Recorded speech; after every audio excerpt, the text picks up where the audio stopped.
பாரதிய ஜனதாவினுடைய ஆட்சி தற்போது நடந்து கொண்டிருந்தாலும் கூட அவர்களுடைய கூட்டணி தேசிய முன்னணி என்டிஏ அலையன்ஸில் மிக முக்கியமான நம்பகத்தன்மையுடைய பார்ட்னர்கள் பலர் இருந்து வருகிறார்கள். ஆனால் அந்த பார்ட்னர்களுக்கிடையே முதலாக ஒரு குறிப்பிட்ட கூட்டாளியை பாரதிய ஜனதா கட்சி கலட்டி விடுகின்றது.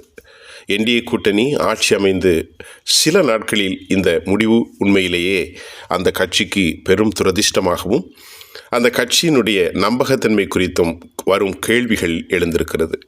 சரத்பவார் தலைமையிலான என்சிபி கட்சியினுடைய மிக முக்கிய அங்கமாக இருக்கக்கூடிய அஜித் பவாரை பிரித்து அவர்கள் போட்டி அஜித் பவாரோடு இணைந்தார்கள். ஏக்நாத் சிண்டேயை உத்தவ் தாக்கரேயிடமிருந்து பிரித்திருந்தார்கள். இந்த சூழ்நிலையில் ஆர்எஸ்எஸ்னுடைய தலைமை பொறுப்பில் இருக்கும் மோகன் பாகவத்தினுடைய கடும் பேச்சுக்கள் அகங்காரம் கொண்டதாக மோடி நடக்கக்கூடாது, நாட்டின் தலைமையில் ஒருங்கிணைந்து சமூகங்களுக்கிடையே நல்லிணக்கத்தை ஏற்படுத்த வேண்டும் என்றும் மணிப்பூரில் அவர் சரியான நடவடிக்கை எடுக்க தவறிவிட்டதாகவும் கூறியிருந்தார்.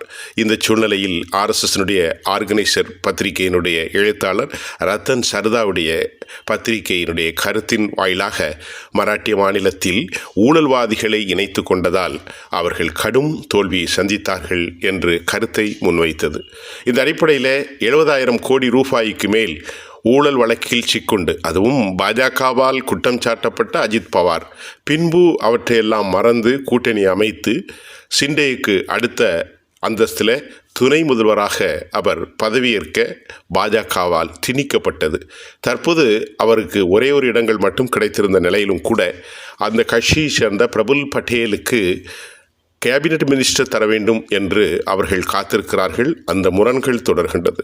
இந்த நிலையில் முதலாக ஆர்எஸ்எஸ்னுடைய செயல்பாட்டை, அவர்களுடைய வருத்தத்தை, அவர்களுடைய உத்தரவை பின்பற்றும் நோக்கில் மோடி, அமித்ஷா இவர்கள் எடுத்திருக்கக்கூடிய முடிவில் முதலாக தங்களது அணியிலிருந்து ஒருவரை கலற்றி விடுவதற்கு அவர்கள் முடிவு செய்திருக்கிறார்கள் என்ற செய்திகள் நமக்கு கிடைத்திருக்கிறது. அந்த அடிப்படையில் நிச்சயமாக பிரபுல் பட்டேலுக்கு இலாக்கா ஒதுக்கப்படாது.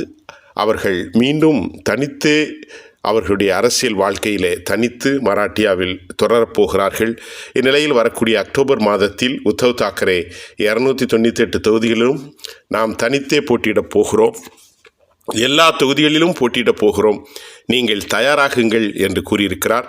அந்த அடிப்படையில் இந்தியா கூட்டணி தங்களோடு இணைந்து போட்டியிடுவதற்கு அவர்கள் வலுவான ஒரு நிலையில் பாரதிய ஜனதாவினுடைய கூட்டணியில் இருக்கக்கூடிய என்சிபி, அஜித் பவார் கட்சியின் இந்த கூட்டணியிலிருந்து பிரிந்து செல்வது அல்லது இவர்கள் வழியில்லாமல் ஆர்எஸ்எஸ்னுடைய சொல்லை கேட்டு அவர்களை தங்கள் சக கூட்டாளியாக பயணிக்குவதை மறுத்து வெளியே தள்ளுவது அக்கூட்டணிக்கு கடும் பின்னடைவை ஏற்படுத்தும் என்பதே நமது பார்வையாகும்.